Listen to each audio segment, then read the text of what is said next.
Goeiemôre, Dok met wat praat. Ek staan by 'n motorwerktuigkundige en die volgende oomblik kom daar 'n voertuig ingetrek en hy sê, hierdie is een van my vriende wat nou hier aankom.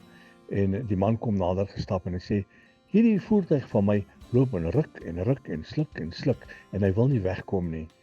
En die motorwerktuigkundige vra vir hom, luister my vriend, wanneer laas het jy die lug, die air filter, wanneer laas het jy hom vervang? En die ou sê, man, hierdie bakkie van my was baie lanklaas gediens gewees. Hy sê, hierdie spesifieke model, die airfilter moet gereeld vervang word. Hy sê, ek het nie nou ene nie, maar kom ek help gou. En hierdie ou vat sy kompressiemasjien en hy blaas wind uit en hy blaas hierdie filter heeltemal skoon en hy sit hom terug. Dit is nie 'n nuwe filter nie, maar hy maak hom skoon en hy sit hom terug en die ou skakel weer die voertuig aan en hy klink sommer reg en hy sê dankie en hy's weg. En toe hy nou wegry, toe besef ek, ons lewe is presies dieselfde. Ons is partykeer so verstop en so vuil met die verkeerde in die lewe. En dan loop ons en dan ruk ons en ons hoes en ons proes en ons kom nêrens in die lewe nie. Ons bereik niks in die lewe nie.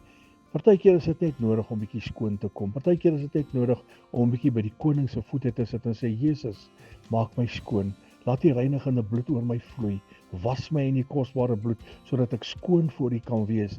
En U sal verbaas wees hoe lekker U dan gaan funksioneer, hoe lekker die lewe gaan wees. En skielik, dan begin 'n goeie seepglad in jou lewe te loop. Maak seker, jy is skoon voor die koning van alle konings. Herlewingsgroete.